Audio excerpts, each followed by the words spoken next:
Olá pessoal, bem-vindos, bem-vindas a mais uma videoaula aqui no canal. Nessa videoaula de filosofia, nós comentaremos um pouquinho sobre o pensamento político do Maquiavel. Para que a gente comece a aula mesmo, duas informações são importantes, referentes a esse vídeo, claro. A primeira é que eu não vou preparar a cama, ou seja, eu não vou expor a filosofia política de um modo geral e de que maneira que é esse pensamento tradicional, clássico ou antigo, se vocês quiserem, de que maneira que esse pensamento ele é superado pelo Maquiavel, ou seja, de que modo que a filosofia política do Maquiavel ou a ciência política do Maquiavel, como nós veremos, de que modo que elas se afastam da filosofia grega, né? Filosofia clássica, filosofia antiga. E por quê? Porque nós já temos uma aula introdutória, tá? Então esse vídeo ele vai partir direto da ideia, vamos partir direto do autor, né? Do pensador. Não chegaremos a ele, porque esse foi um momento da aula lá de trás. E o segundo ponto, e esse é o mais importante, o que nós estudaremos nessa aula é o Maquiavel do Príncipe. Certo, gente? Por que eu estou dizendo isso? Porque para nós, falantes da língua portuguesa, nós temos dois livros do Maquiavel que são estudados. Nós temos o Príncipe e nós temos o discurso sobre a primeira década de Tito Livio. Esse discursos, né, os discursos, como ficou conhecido, a abreviação do nome, ele é um livro que ainda está circunscrito no ambiente da academia. Né? Então, ele ainda está lá dentro da universidade, ele está ainda sendo compartilhado e sendo estudado por pares, certo? Por pessoas especialistas que se interessam pelo pensamento maquiavélico. E por que eu estou dizendo isso? Né? Porque naquele livro, nos discursos, o Maquiavel ele é muito diferente do Príncipe. Para nós, só o Príncipe interessa. Né? Pelo menos até hoje, eu espero que isso continue com vocês também, mas até hoje, as questões de vestibular, todas elas versaram sobre o Príncipe. E, infelizmente, a imagem que nós temos do Maquiavel é uma imagem maquiavélica. Né? Vou comentar esse termo mais para frente, mas a gente acaba, por tomar, né, nós que somos pessoas não doutas, não somos especialistas, a gente olha, a gente falou em Maquiavel, você fala, aquele cara lá que falou que pode fazer tudo, né? Que tudo que cada um tem direito a fazer o que quiser, o que importa são os fins, etc.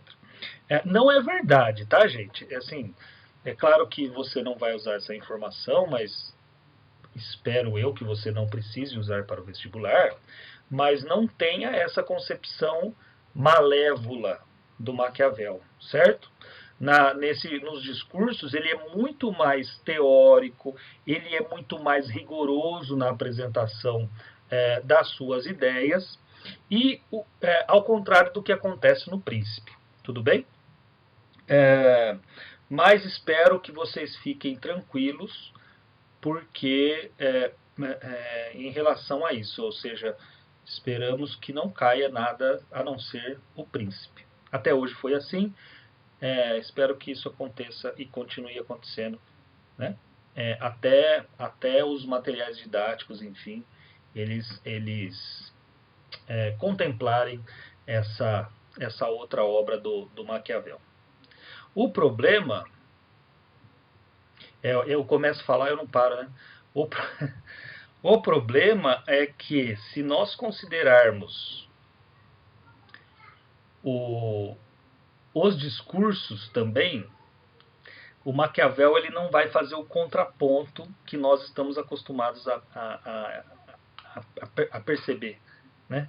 Ele vai se tornar uma figura, digamos, enaltecida, ele vai se tornar uma figura mais aceitável, mais tolerável, e não vai fazer tantos contrapontos para se pensar o que virá depois do pensamento político. Isso, claro, eu estou dizendo no ensino médio, né? Terceiro ano, cursinho, primeiro, segundo ano, em que nós costumamos a deixar as coisas mais ou menos dentro de caixas, né? Dentro de caixas. Bom, falado isso, 5 minutos, desculpa, mas não tem com quem conversar, velho. Vocês que acabam tendo que pagar o pato. Então, já que a gente não vai falar sobre os discursos, falaremos sobre o Príncipe. O que é o Príncipe, né? O que é essa obra chamada O Príncipe? O Maquiavel ele é um florentino. Ele escreveu em um italiano arcaico. E a tradução mais exata seria do Principado. Do Principado. Ou sobre o Principado. Nessa época você tem muito assim, ó, da natureza, do Principado, do governo, né? Quer dizer sobre, tá? É um escrito sobre tal coisa, no caso aqui, sobre os principados. Para nós a tradução veio o príncipe ele é visto até em outras línguas, no francês também ele passou a ser chamado de príncipe. Essa obra, ela não é uma obra propriamente teórica. Ela é uma obra considerada um guia, um manual, um conjunto de procedimentos para que o governante consiga conquistar e manter o poder de um determinado território. Certo? Esse é o que seria o principado, né? O que seria o principado, mas daí acabou virando o príncipe. Tudo bem. Ninguém vai perguntar isso para você. Então vamos pensar nessa ideia primeiro, né? Vou colocar aqui, senão começo a falar, né? Então vou pôr aqui. O Príncipe, ele é um manual, guia para ensinar aos governantes como conquistar ou manter um território. Certo?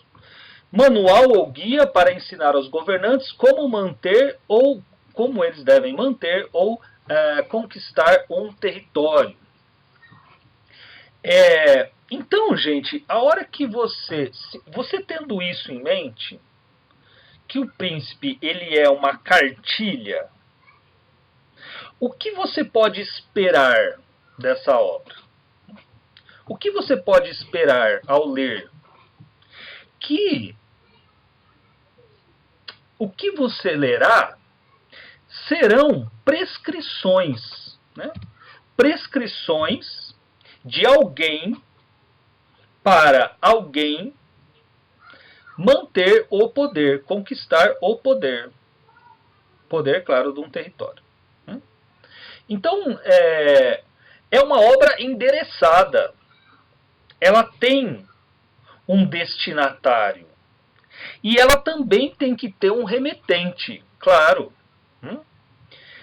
Para você se sentir à vontade em escrever um manual para alguém manter o poder, significa, velho, que, né, no mínimo, você manja um pouquinho do que você está falando. E no caso do Maquiavel, o cara manjava muito. E por quê? Porque ele ocupou quase que a vida toda cargos públicos, cargos políticos. Ele era um diplomata, na época se chamava chanceler, né? Ele era um diplomata de Florença, um diplomata que prestava serviços, que era, digamos, contratado quando a família Médici tomava o poder. Então, alguém tomava o poder da região. Então, é alguém que teve experiência prática. Velho, isso é muita coisa. Isso é muita coisa. Porque se você pensar Aristóteles, nada. Tomás de Aquino, nada. Santo Agostinho, nada. Platão teve 2 oportunidades, teve 2 experiências para colocar em prática a sua filosofia política. Em uma, se eu não estou enganado, foi na primeira. Ele foi convidado pelo rei de Cartago. Acho que é isso, tá, gente? Acho que é isso. Pelo rei de Cartago para ensiná-lo a administrar a cidade, enfim, tentar colocar em prática aquilo que a República havia dito, né? A República, livro do Platão. E aí, velho,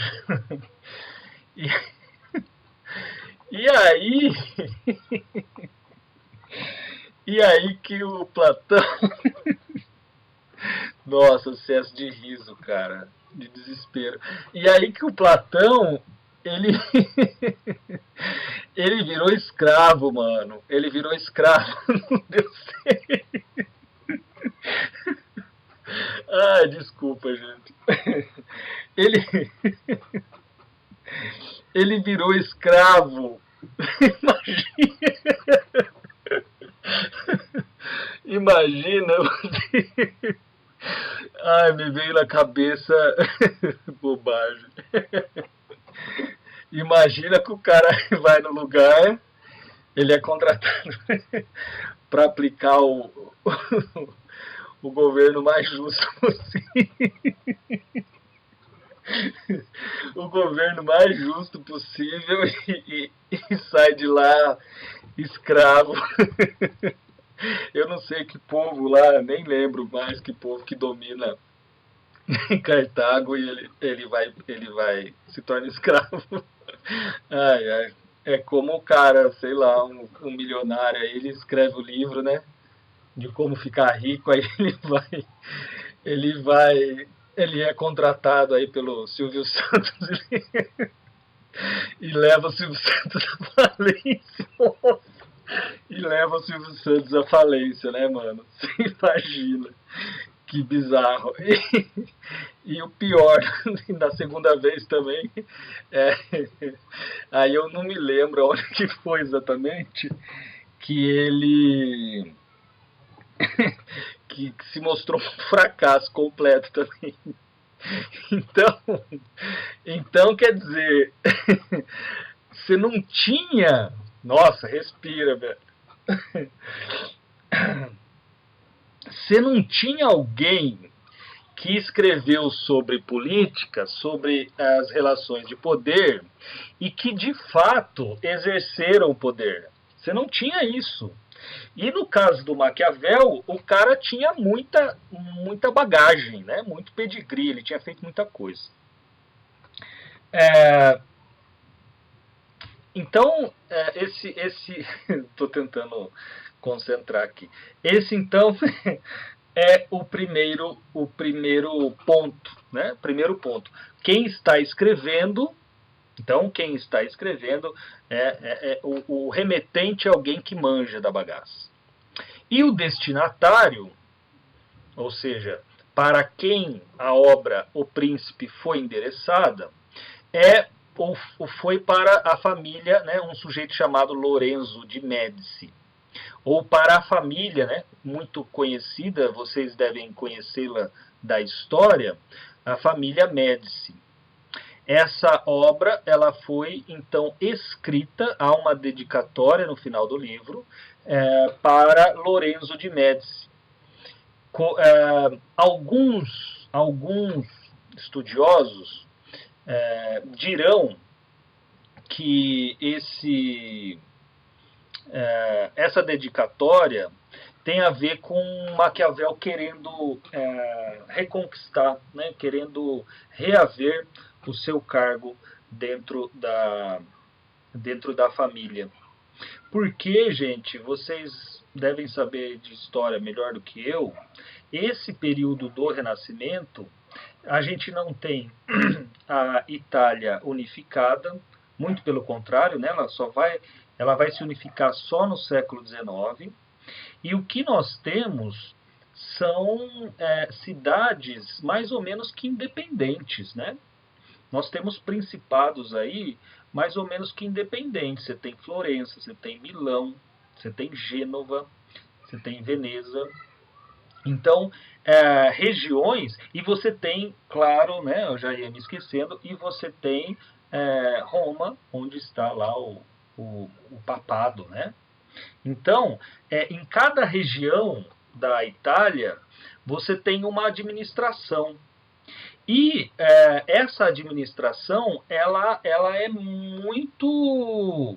Ela troca muito de mãos. Né? Ela troca muito de mãos. E quando a família Médici tomava o poder em Florença, era o Maquiavel que ficava responsável pelo rolê. E exatamente no período em que o Maquiavel está escrevendo, a família Médici retoma o poder de Florença com indícios de uma expansão territorial para além, né, daquela região, da região do sul da Itália, né, do sul um pouquinho para cima. Há uma tendência em expandir o território para o norte. E é por isso que nessa ocasião o Maquiavel ele enxerga a possibilidade de uma unificação da Itália.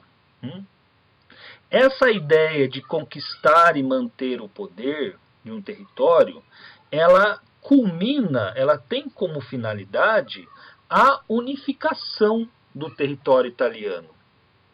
Porque era um território de extrema vulnerabilidade, muito vulnerável a invasões externas e a uma zona, né, a uma completa bagunça internamente, né, da qual nós falaremos na hora que chegarmos no ponto da virtude. Falaremos da virtude e da virtude. Então, então espero que essa relação ela tenha ficado clara, certo? É alguém que manja da bagaça, que tem experiência, né, que tem prática no lidar com o ambiente político, a atmosfera das relações políticas, ou da politicagem. Esse é um termo bem legal que nós inventamos, né, os brasileiros, a politicagem, fazer politicagem. Então, o Maquiavel, ele está ciente, ele participava dessa politicagem. Esse é o ponto. Então, se você levar em consideração isso que eu falei, qual é a principal novidade do Maquiavel? Qual é a principal contribuição? Qual é aquilo que o distingue absolutamente da filosofia dita clássica? Vou colocar aqui: olhar para a realidade. Ou seja, a partir de Maquiavel, os escritos, é claro que não são todos, mas a partir de Maquiavel, Maquiavel é aquele sujeito que vai inaugurar não a filosofia política, mas que vai inaugurar a ciência política. Ele é considerado o fundador da ciência política. Por quê? Porque ele vai olhar para as relações reais, as relações de poder reais, as relações de poder que ocorreram e que ocorrem dentro do ambiente político. As falcatruas, o dito pelo não dito, as promessas, certo? O ambiente de corrupção em que está imersa a política. Veja, isso é da época, quer dizer, claro que não é da época do Maquiavel, porque ele está se baseando no período romano, mas a gente pode imaginar que a corrupção ela nunca foi, ela não é algo nosso, né? Acho que isso é óbvio. A corrupção dentro do ambiente político acompanha, acho que a gente pode até falar isso, né? Acompanha a história do homem também. Entre outras coisas, é uma coisa que acompanha. Bom, e o que faz a ciência política? Se ele é o fundador, se ele é contrário à filosofia política, lá naquela aula lá, o que faz a filosofia política? Fala do dever ser do político, certo? Como que o político deveria ser. E é por isso que vai envolver uma questão ética e, em alguns casos, uma questão moral. Por isso que eu falei lá, o Maquiavel ele é o primeiro a separar política e ética. Por quê? Porque, enquanto cientista político, eu me reservo apenas, eu devo sustentar o meu pensamento, o meu método, apenas pela observação. Seja essa observação dada a partir de fatos do passado, e, portanto, eu necessito de livros que se relacionam à história, ou então, essa minha observação ela tem que ser dada in loco, ela tem que ser dada na realidade. E a hora que o Maquiavel olha para a realidade, ele vê esse monte de cagada, né? Esse monte de coisa absurda. E não só isso. Quer dizer, a politicagem, a falcatrua, a corrupção, ela não está apenas dentro do ambiente político, dentro do ambiente dos poderosos. Muito pelo contrário. Por quê? Porque essa época, naquilo que lá no século XIX se chamará de Itália, você tinha prostíbulos de freiras. Manja, velho, prostíbulos de freiras, zona de freira, onde todo mundo sabia, né, onde ficava o lugar. Você tinha orfanato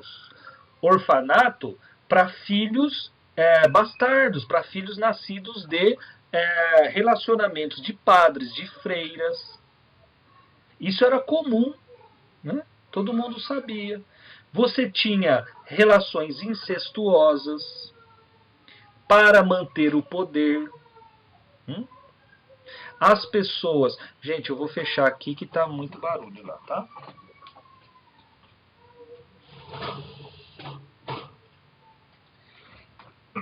Espero que melhore. Bom, então você tem, como eu disse, né, as pessoas, para que mantivessem o poder, as famílias, elas se casavam inclusive entre irmãos. Né, entre irmãos. A família Médici ela tinha exemplares assim, né, também. Então, o mundo à vista de Maquiavel, ele é isso. Ele é isso. Ele não é outra coisa. Ele poderia ser? Talvez. Mas ele é? Não. E a preocupação é com o que é. Né? A preocupação de Maquiavel é com o que é. Então, esse é o ponto que distingue, de uma vez por todas, a filosofia do Renascimento da filosofia clássica. O objeto, então, de estudo do cientista político é a história. É a história. E não mais, lá como Platão e Aristóteles, e Tomás de Aquino e Santo Agostinho, e não mais a ética, antes de qualquer coisa a ética. Né? Por quê? Porque o bom indivíduo, ele refletiria, a sua administração seria voltada para o bem, né? Para o certo, para o justo, e blá, blá, blá, blá, blá. E o Maquiavel fala assim, para, velho, não é, né? Então, a história para o Maquiavel é o objeto de estudo. A história. A história. E, no caso específico lá do Maquiavel, é a história romana, né? A história romana, ele foi um profundo conhecedor da história romana. E, mano, vocês manjam de Roma, né? Aqui, não, se eu começar a dar risada. Né, vocês manjam de Roma. As três fases do grande período romano e todas as barbaridades que aconteciam lá, ou melhor, as peculiaridades, né? Porque barbaridade já significa que a gente está fazendo um juízo de valor. E são as peculiaridades, né? Ou seja, são aqueles comportamentos que se deram lá e que, comparado com o que seria o aceitável, é diferente, né? Pitoresco, é curioso. Bom, então esse é o objeto de estudo do Maquiavel, a história. E o que o Maquiavel, além de perceber as falcatruas, além de perceber isso, além da história ter lhe ensinado isso, a história também lhe mostrou outra coisa. Que a história, ela é a história da conquista e da manutenção do poder. Olha que louco, né? Quando nós olhamos para a história, nós percebemos que ela é uma alternância de poderes. Ou melhor, ela é uma alternância de pessoas que ocupam o poder. Vou fazer um parênteses. Não vamos discutir o mérito, não vamos discutir o mérito do Maquiavel, se ele enxerga a história só pelos seus heróis, né, pelas aquelas figuras mais famosas e não olha para os trabalhadores, para a classe oprimida e blá blá blá. Isso, na época do Maquiavel, é impensável, tá? Então, não vamos criticar a sua... Para que a gente possa entendê-lo, vamos entrar na dança dele, né? Vamos mergulhar na sua concepção de história. E a concepção de história para o Maquiavel é essa que há muito tempo, e olha, se eu não estou enganado até hoje, infelizmente, é aquela que é apresentada nos materiais didáticos. Ou seja, veio lá Dom João, e daí Dom João fez isso, e depois veio Dom Pedro, e daí Dom Pedro fez isso, e depois veio não sei quem, depois fez isso, certo? Veio lá o Júlio César, depois do Júlio César veio não sei quem, depois veio não sei quem, depois veio Nero, depois veio lá não sei quem, e assim, papapá. E aí você pega a história da Grécia, não era uma região estudada pelo Maquiavel, né? Não tinha lá tantas afinidades, ele tinha mais afinidades para o Oriente, né? Ele tinha mais uma predileção pelos povos orientais do que pelo Mediterrâneo. Mas serve como exemplo, né? A gente enxerga a realidade, ou melhor, o Maquiavel enxerga a história a partir dos feitos dessas pessoas, a partir dos feitos dos príncipes, do príncipe, né? Do príncipe, do governante. Aliás, príncipe é aquele que é o primeiro, tá? O primeiro, aquele que manda no negócio. Bom, então, e quando a gente olha para a história, né, Maquiavel dirá, quando nós olhamos para a história e vemos essa alternância de poder, nós chegamos à conclusão de que a história ela é cíclica. Né? A história, vou colocar aqui, história é cíclica. Mano, vou colocar até exclamação. Né? Entendeu isso? Maquiavel vai embora, vocês vão responder qualquer coisa. Certeza absoluta. Porque, então, o que significa que a história é cíclica? Significa que ela fica assim, né? Ela fica girando. Por quê? Porque ela se resume a conquista e manutenção do poder. Conquista e manutenção, conquista e manutenção. Ponto final. Ponto final. Então, e vamos ver se o Maquiavel não está certo. Né? Alguém, vamos imaginar que nós dominamos a região X. Nós perderemos esse domínio, indubitavelmente. Certo? Por dois modos. Nós perderemos esse domínio por dois modos. O primeiro é, nós morremos e alguém vem e toma o nosso lugar. O segundo é, nós somos assassinados. Ou nós morremos de morte natural, ou nós somos despejados do cargo. Né? Ou o nosso território é invadido e nós perdemos o poder. Ponto. Ponto. Então, isso não pode fugir da nossa cabeça. Né? Para entender o Maquiavel. A história ela é cíclica porque ela sempre repete a mesma coisa. Dominação, manutenção de poder, dominação. Então, você vai lá, você domina, você se mantém lá um tempo e depois perde. Aí vem alguém, domina, mantém um período e perde. E assim, e assim, e assim, sucessivamente. Sucessivamente. Esse é o ponto. Esse é o ponto. Então, a história cíclica significa dizer que a história é... Vou colocar aqui embaixo. Vai. A história é a história da conquista, manutenção e perda do poder. Sucessivamente. Certo? E aí, velho, se estamos de acordo, né, espero que estejamos de acordo, você vai falar assim, mano, se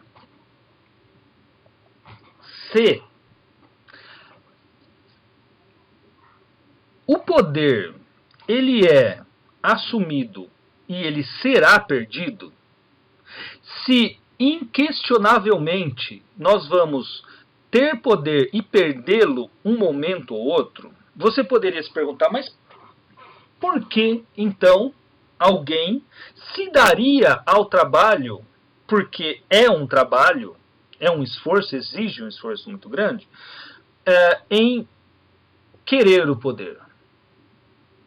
Por que essa briga constante pelo poder, sendo que nós a perderemos? A resposta do Maquiavel é a resposta mais simples do mundo. E é claro que eu não vou começar a refletir aqui, né? Não vou começar a filosofar, porque senão a gente fica até muito tarde, muito tarde. Mas a resposta para o Maquiavel, a resposta do Maquiavel é, vou colocar em letra grande, o poder é gostoso.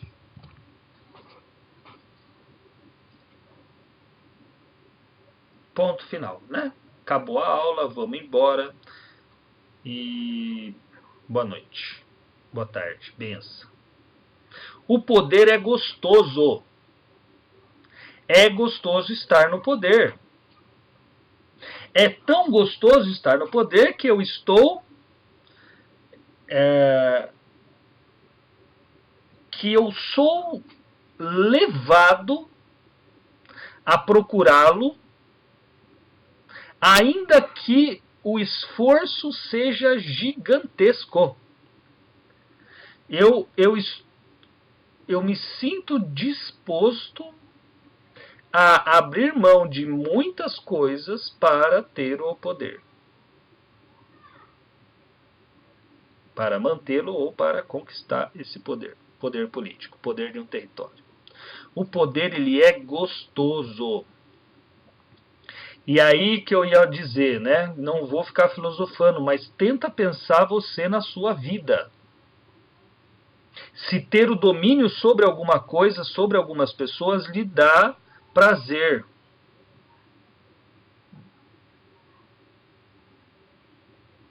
O manipulador, o psicopata, ou nós que não somos nem manipuladores nem psicopatas. Veja se não dá poder, se não é gostoso você saber, né, você influenciar pessoas a pensarem do seu modo. Se é gostoso quando você, por exemplo, responde um exercício super difícil de matemática, de física, aqueles exercícios de biologia, fenótipo, genótipo, estereótipo, né? Aí você responde o bagulho lá, os coleguinhas de classe falam assim, nossa, o cara manja. E aí você fala, que isso? Mas dentro de você está falando, eu sou foda mesmo, sou foda, eu manjo mesmo dessa bagaça. Física quântica, manja, vocês respondem aqueles exercícios. Então, né, é claro que o Maquiavel está dizendo o poder nesse sentido mesmo político, mas é algo que nós deveríamos pensar, né? Pensar. Evidente que o poder é gostoso. Evidente que o poder ele traz prazer, né? É claro que nós teríamos que definir melhor esse conceito, mas aqui no espaço que nos é reservado, eu acho que é uma. Já dá para vocês pensarem um pouquinho. Né? Já dá para vocês pensarem um pouquinho. Bom, ficamos aqui nessa aula, né, nessa primeira aula. Chegamos à conclusão de que o poder é gostoso e que, portanto, este prazer ele justificaria essa ele justificaria a história ser o que ela é. Ou seja, as pessoas saberem que vão perder o poder, mas que ainda assim fazem de tudo para tê-lo, né? Para tê-lo ou para mantê-lo. Certo, gente? Espero que vocês tenham gostado. Obrigado pela paciência.